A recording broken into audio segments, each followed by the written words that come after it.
such attention to detail with this episode and such little intricate, aspects of the cinematography and the direction, dude. I'm loving what Studio Shuka is doing right now. Cause like, events like, when that crazy biker chick rides up along Celty and strings up her head with the thread and decapitates her, which we all know is not gonna fucking do shit, cause there's the helmet, she's a Dillingham, she doesn't have a head, so it's gonna be fucking fine.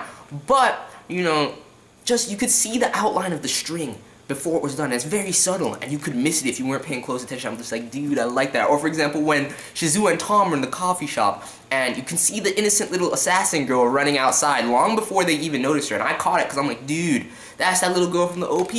Holy shit, I just love the subtlety of it, and the setup with this episode, the introduction of these new characters. This arc is gonna be nice, and I just love, how well Shuka is doing everything in terms of the direction, the pacing, the back and forth with the interplay of time and the shift between characters, just really adapting this material well, and on top of that, paying homage to the first season, dude. So honestly, once again, at episode 5, I said it since the first episode, but seriously, you just must be like straight up huge Durarara fanboys and fangirls like me, because you're going in hard with this material, and I respect it. So let's jump into this episode, because a lot of setup, some character intros and everything like that. So let's dive in. First of all, the fucking homie Izaya, just trolling everybody at the beginning of this episode, Namie, anyone and everyone that he filmed the fucking vertical video for. I'm like, is this man serious right now? My boy, we got a love-hate relationship, because as everybody knows, Shizuo is my best boy for the series, and I fucking love him. So it's weird. On the one hand, I really like Izaya, and I hate him at the same time. It's really weird, but just trolling everyone. I love the dialogue that he's having, even though he's fucking around. He's the ultimate troll. He's, fucking genius, but he's like, I can nudge the souls of the individuals around me in any direction I please, and showcasing how he can manipulate everyone. Basically, this scene working to show that Izaya is going in ever since the ending of last episode, where he's like, vacations over, you miserable bastards. He's moving once again behind the scenes, working towards his ultimate goal of setting up the war in, his whole mythical beliefs with the Valkyrie and everything. I don't want to get into that here, but he's going in. He's going in. I can see his fingerprints on a lot of the events that took place this episode. So I'm going to dive into it as I get into each new character introduced and some of the things going on at the beginning of this arc.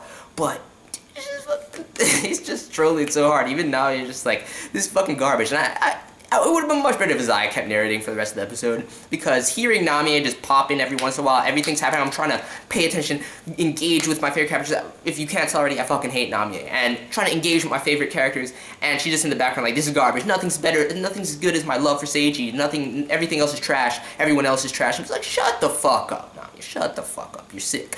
Anyway, diving into this episode, we get the introduction of this character, Rokujo, who is the leader of this biker gang that we've seen showcased in the last episode and everything like that. They come over from Saitama, their goal is the dollars, and they're going, and at the end of this episode with this speech, when he's just like, Shizuo was just, a detour. He was just a detour. We gotta avoid him at all costs. He's like, I don't really want to fight him again. I might have to go in on him again, but this is not our goal. We're going for the dollars. When he announces that and everything like that, and talks about how they invaded their turf, I wonder which particular dollar members could have possibly done, because the dollar's a large organization. Real Minute doesn't have control over everybody within it, but the first person that comes to mind, fucking Izaya. Izaya, shifting the attention towards the dollars and bringing in,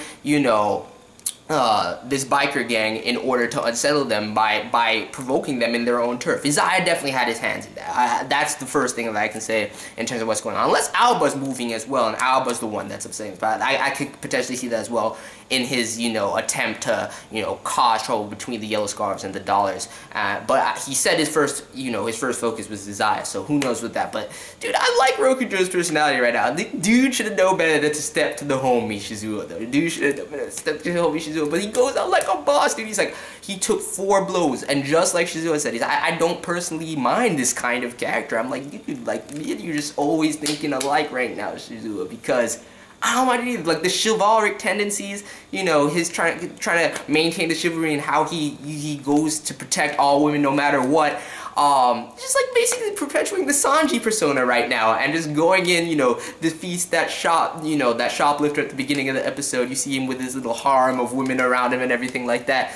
And I can see him going forward, even like with his goal to decimate and go in on the dollars. If he runs up against a female dollars member, he's gonna spare her. That's just his persona. I like it, but no way he could take Shizuo, but you can see he has some toughness to him, some qualities. Shizuo, he was able to gain a little bit of Shizuo's respect in that interaction. I actually like him him. His character doesn't seem to have too much depth to it at this point. He just has this chivalry persona and, you know, kind of funny, quirky nature to him. But I like him. I like his presentation. I like his design. He seems dope to me. And he's definitely going to be, you know, have a key role to play in this arc and going forward in terms of what happens with the Dollars, Blue Square, and Yellow Scarf. So, interested to see how he moves, how this biker gang moves. I'm wondering if this girl at the end of the episode that, you know, tried to decapitate Celty is a part of their gang as well.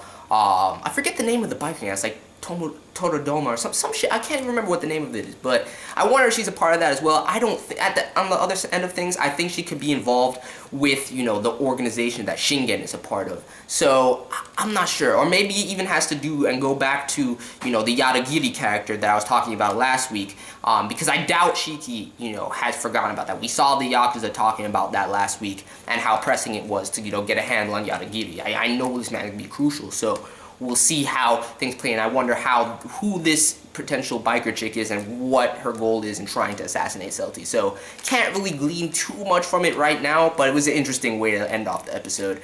And then, I love the scenes with Shizuo in this episode, man. Shizuo just going in on all fours. That's why he's the fucking prince, dude. That is why he's my best boy. He's a fucking beast. He's a fucking beast.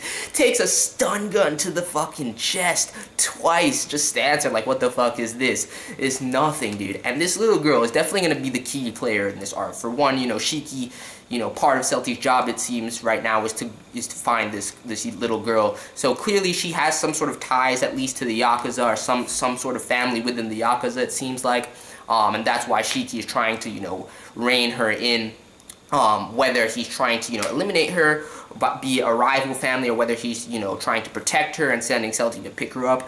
It's either one of those things. So I see her being a key character right now. And the person that I'm thinking, you know, for her to be going after Shizuo right now and trying to assassinate Shizuo, she's being straight up manipulated by Izaya. That's the only thing that I can see, you know, Izaya's the only person who would make such an attempt at Shizuo's life like this by using the innocence of this young girl to go in and, you know, forge her into something that Shizuo wouldn't suspect and not see Izaya behind it. Like, the only other person that I can think of that would send this young girl is, you know, there's no one else really. There's no one else. It has to be Izaya. It has to be Izaya. So definitely him with his marks on this. Definitely him probably with his marks on the biker gang. And I love the chat room scene this episode with the jokes with, you know, Maido and Kuriri and talking about, you know, Seton's name and everything like that. And then, you know, getting to see my boy Kida engage with Ryugamine and tell him, you know, warn him about his intuition, his feeling about how the dollars are in danger. Definitely knows more than he's letting on, but, you know, Mikado, you know, he knows that, he trusts and knows Kida's, you know, whole intuition and everything like that. And it was nice to just get a scene of Kida and Saki over there chilling, and even Saki recognizing, you know, his lying ways. Dude, just Kida Masami, dude. Kida Masami is fucking boss. Another one of my best boys from the series. But just a nice episode showcasing some new characters, building stuff up, showing the links to everything. You know, Izaya is definitely the one operating in the background right now. Izaya has to be the one operating in the background, trying to, you know, use this girl, again, Shizuo, trying to build up conflict between the gangs by, you know, riling up this whole biker gang and bringing them into Ikebukuro. So I definitely see his fingerprints on a lot of stuff going on, but, you know, at the end of the day, this little girl, whatever her name is, we don't find it out right now, but whatever her name is definitely crucial to this arc right now, in terms of what's going on and how the interplay of things is going to take place with the biker gang. I'm not sure. We still won't get to see Aoba moving in the background this episode, but a lot of interesting stuff going on, a lot of nice setups. So let me know your thoughts on this episode. Can't wait for next week to see, you know, more of what's going on. I'm liking this, the beginning of this arc right now is dope. So let me know your thoughts. That's pretty much it. My boy Shizuo for the motherfucking win. The scenes with him this episode were gold, dude. Fucking get that speech he gives Rokujo, man, where he's just like, and that's why I like Rokujo on the flip side of it, because he falls, he's like, you know, I got a woman at home to take care of me, and just taking the hits like a boss. But Shizuo is just like, I don't necessarily dislike guys like you, like rolling up his sleeves, doesn't even get too pissed off when he punches the cigarette out of his mouth and just goes in. I'm just like, my boy getting some more screen time. He's definitely going to be integral in this arc as well. So let me know your thoughts on everything going on, and that's pretty much it. I'm out. Peace.